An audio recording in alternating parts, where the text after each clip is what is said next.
meron tayong salita sa theology na concupiscence.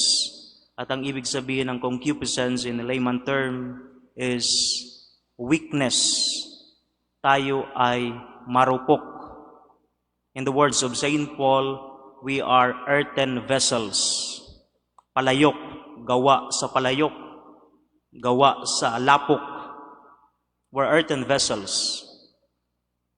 Madali tayong masira. Madali rin tayong makasira.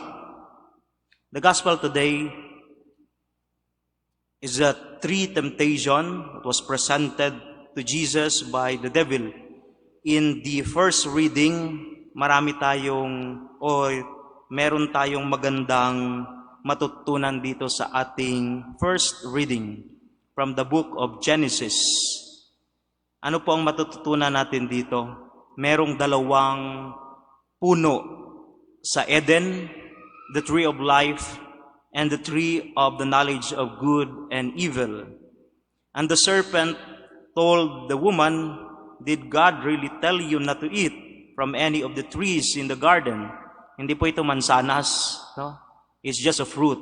It's just a tree. And the woman answered, "You may eat the fruit of the trees in the garden, but it is only the fruit of the tree in the middle of the garden, lest you shall die." Tapos hanggang kinakausap niya kinakausap ng babae yung serpent. Anong sense nito? Never engage in the dialogue with the serpent. Kapag may red flag, i-block mo na. Kinausap niya ng kinausap yung serpent. Maraming nasisirang pamilya dahil sa messenger, sa Viber, sa SMS. Kinausap niya ng kinausap. You see, sabi ng serpent, "Did God really tell you not to eat?" The woman answered, "You may eat it." Then the serpent said, "You certainly will not die." Never engage in dialogue. If there is a red flag, i-block mo na agad. Because ang temptation, nagsisimula sa kaunti lang. Nagsisimula yan sa SMS. Nagsisimula sa kaunting mensahe. Nagsisimula sa kaunting tingin, usipol, o whisper.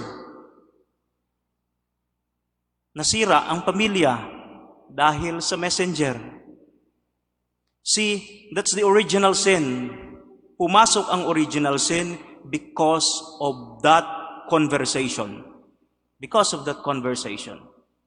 So,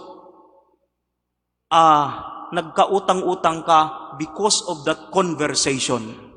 Na-scam ka because of that conversation.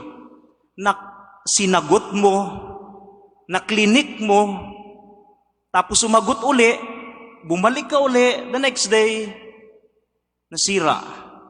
Lahat ng pinaghirapan mo, nawala lahat. That is exactly what the first reading tells us today. Never engage in that conversation with the serpent. Kung alam mo may red flag, kung alam mo may something, kung napifeel mo na, kaya sabi ng Catechism of the Catholic Church, it is necessary that you have a good discernment. Ano ba itong good discernment na sinasabi ni Ignatius of Loyola? Good discernment. Pag nakaka-feel ka, nafe-feel naman natin yan eh. Parang parang may spark na hindi tama. Huwag mo na sundan. Because, pag mali yan, mali talaga. Pag mali, mali. So what happened? Kaya meron tayong original sin.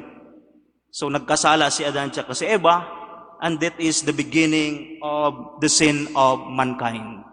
My dear brothers and sisters, dito natin narinig sa Ebanghelyo kung saan ang Panginoong Jesus, nung sinabihan siya na, "If you are the Son of God, command the stones." It is written, nakasulat. Not direkta, pero sabi niya nakasulat. It is necessary na tayo lagi ay nagdadasal. And also the importance of discernment.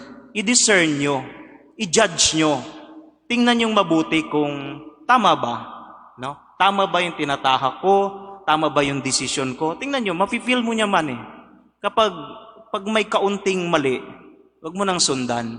My dear brothers and sisters, ito'y binibigay sa atin na lesson sa first Sunday of Lent na magdasal tayo, laging mag-ayuno, whatever what we can do para mag-grow tayo sa ating spirituality at ganon din mag-grow yung ating discernment.